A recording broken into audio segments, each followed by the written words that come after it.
बच्चों, आज लाया हूँ आपके लिए अर्धवार्षिक परीक्षा का प्रश्न पत्र है 8वीं क्लास के लिए और हिंदी विषय का लेकर आया हूँ।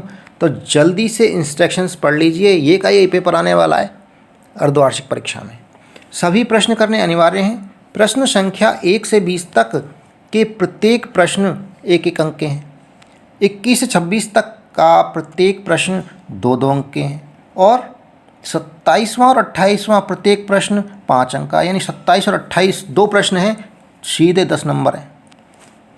प्रश्नों के साथ ही उत्तर लिखने के पर्याप्त स्थान उपलब्ध हैं। तो चलिए पहले प्रश्न को शुरुआत करते हैं। सही विकल्प का चयन कीजिए। देखिए, विकल्पात्मक प्रश्न है। पहला प्रश्न है, प्रत्यूष शब्द का अर्थ है। तो सही ऑप्शन है ख, प्रातःकाल। ख पर टिक कर लीजिए। दूसरा प्रश्न है, मन मोह लेना मुहावरे का अर्थ है क, आकर्षित करना। तो सही ऑप्शन है क। तीसरा प्रश्न, निमित्त शब्द का अर्थ है कारण। ग पर टिक कर लो। चौथा प्रश्न, जैसे ही उन्हें पत्र मिलता था उसी समय भी जवाब लिख देते थे। कौन लिख देते थे? तो इसका उत्तर है महात्मा गांधी का। तो यहाँ आ जाएगा चौथे में ख ऑप्शन आ गया। ख पर टिक कर लीजिए। पांचवा प्रश्न, ईमानदारी को पर्याय समझा जाने लगा है। ईमानदारी को क्या मानते हैं आजकल? मूर्खता का प्रतीक मानते हैं कि मूर्ख है, बेवकूफ़ है। तो यहाँ पर सही ऑप्शन आ जाएगा पांचवे का ग। छठा प्रश्न है, फलना फूलना का अर्थ है उन्नति करना। ग ऑप्शन है छठे का, तो ग पर टिक लगा लो।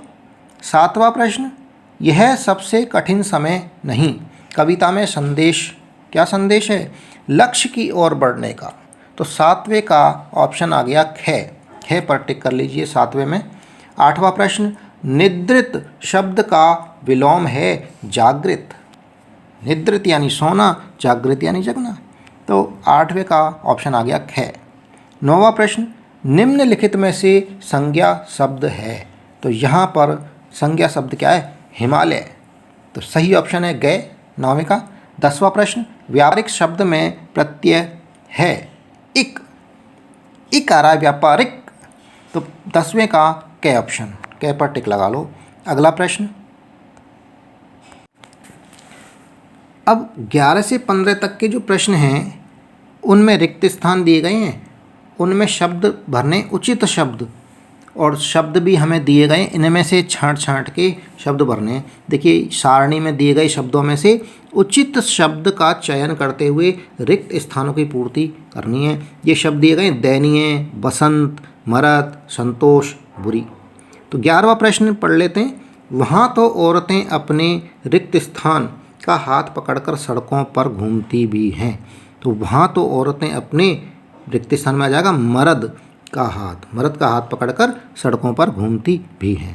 12वां प्रश्न, क्षीण चांदनी में वृक्षों की छाया के नीचे वह बस बड़ी लग रही थी। क्या लग रही थी? वो बड़ी दयनीय लग रही थी। क्षीण चांदनी में वृक्षों की छाया के नीचे वह बड़ी दयनीय लग रही थी। 13वां प्रश्न, उसके चेहरे पर विचित्र रिक्त स्थान की गरिमा थी। किसकी गरिमा थी? संतोष की गरिमा थी। उसके चेहरे पर विचित्र संतोष की गरिमा थी।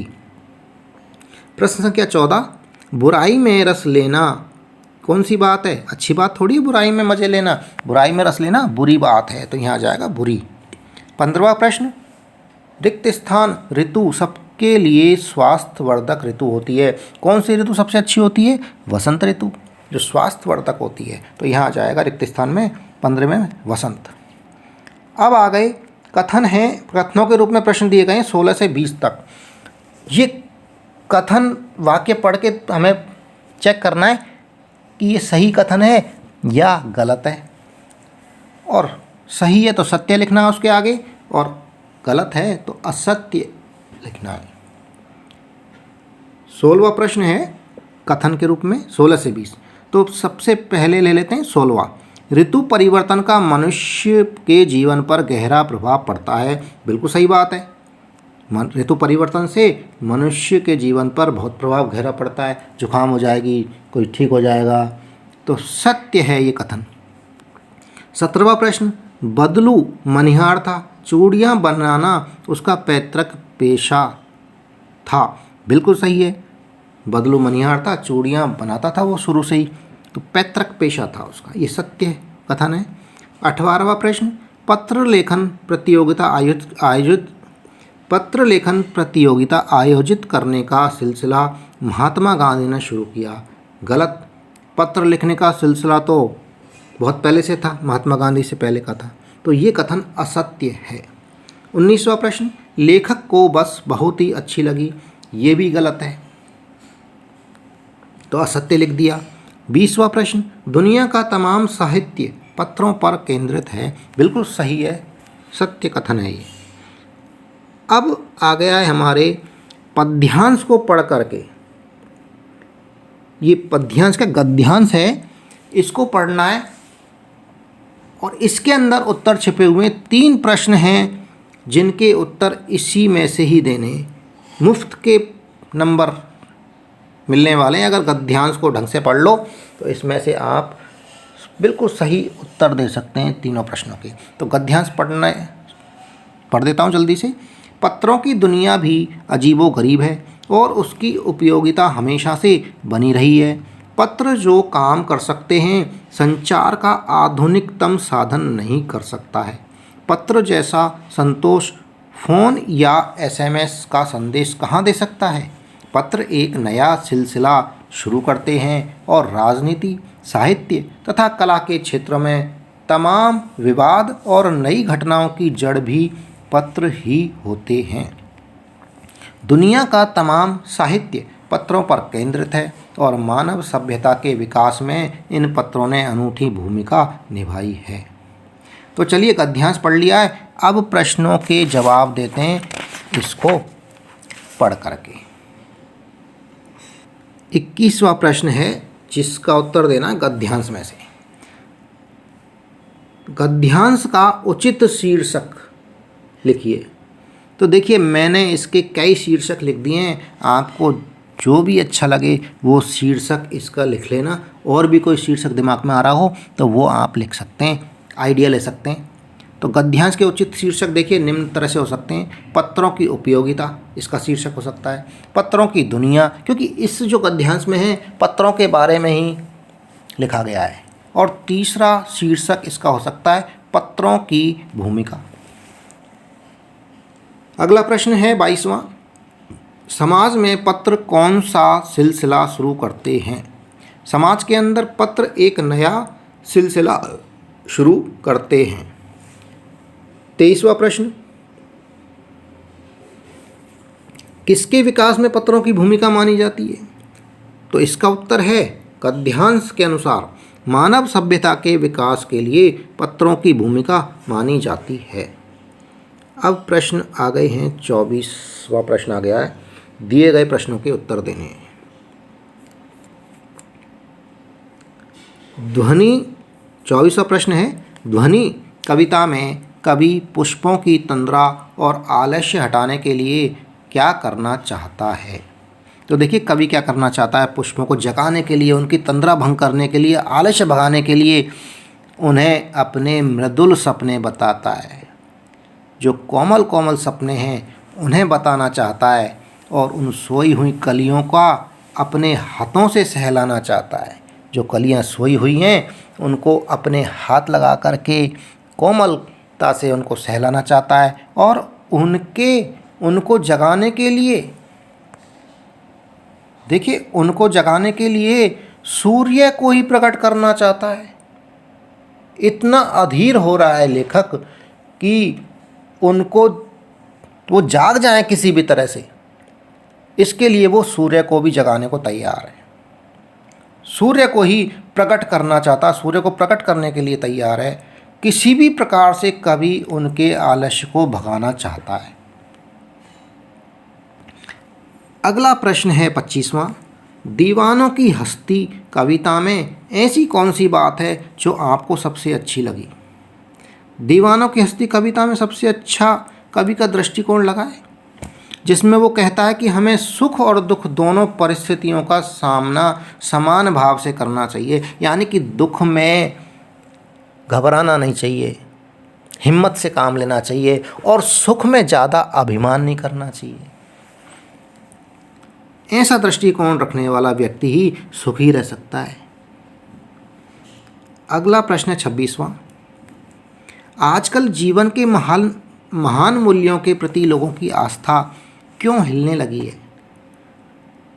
तो देखिए, जो लोग आजकल ईमानदारी से काम कर रहे हैं, मेहनत से काम कर रहे हैं, उनको बेवकूफ़ समझे जाने लगा है। और मेहनत से जो जीविका चलाते हैं वो निरीह और श्रमजीवी लोग घिसते पिटते रहते हैं, कमाई नहीं होती है। और इसके विपरीत में जो झूठे मक्कार हैं, धोखेबाज हैं, पैसे खा जाते हैं किसी के उधार लेके, वो लोग फल फूल रहे हैं। तो इन सब चीज़ों को देखकर, इन सबको देखकर लोगों के जीवन के महान मूल्यों के प्रति आस्था हिलने लगी है। अगला प्रश्न है 27वां।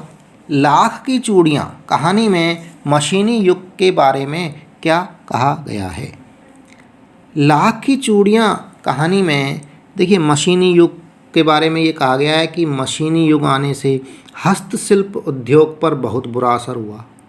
मशीन आने से, एक मशीन क्या है, बहुत सारे आदमियों का एक अकेले काम कर लेती है। तो जो लोग काम करते थे, कारीगर थे, वर्कर थे, वो बिना काम के हो गए, बेरोजगार हो गए, उनको नौकरी से निकाल दिया, क्योंकि मशीन ही काम कर लेती है उनकी जगह पर।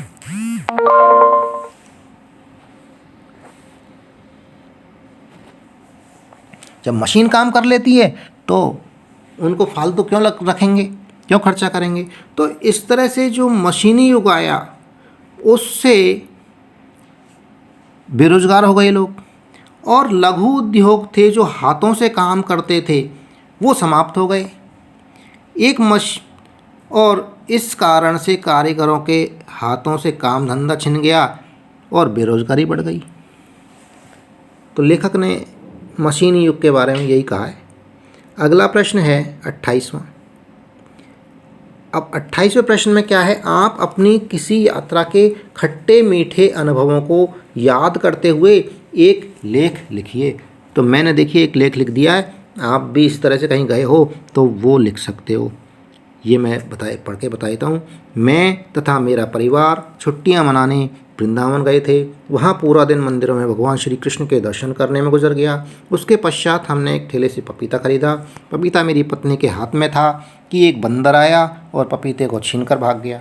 2 दिन वहाँ रुकने के पश्चात हम मथुरा के लिए टैक्सी लेकर रवाना हुए। टैक्सी से उतरते समय हमारा एक बैग टैक्सी में ही रह गया, जिसमें हमारे कपड़े थे। थोड़ी देर बाद हमें पता चला कि हमारा बैग टैक्सी में रह गया है। तो हम घबरा गए और हम उसी स्थान पर पहुंच गए जहां हमें टैक्सी वाले ने उतारा था। और हम देखते हैं कि टैक्सी ड्राइवर हमारे बैग के साथ वहीं हमारी प्रतीक्षा कर रहा है। यह देखकर मैंने टैक्सी वाले को और भगवान को बहुत बहुत धन्यवाद दिया। इसी के साथ में कक्षा 8 का प्रश्न पत्र, अर्धवार्षिक परीक्षा का प्रश्न पत्र समाप्त हुआ। जो चैनल पर नए हैं वो चैनल को सब्सक्राइब कर लें। वीडियो पसंद आ रहा है तो वीडियो को लाइक कर लें और कमेंट बॉक्स में कमेंट करें। धन्यवाद।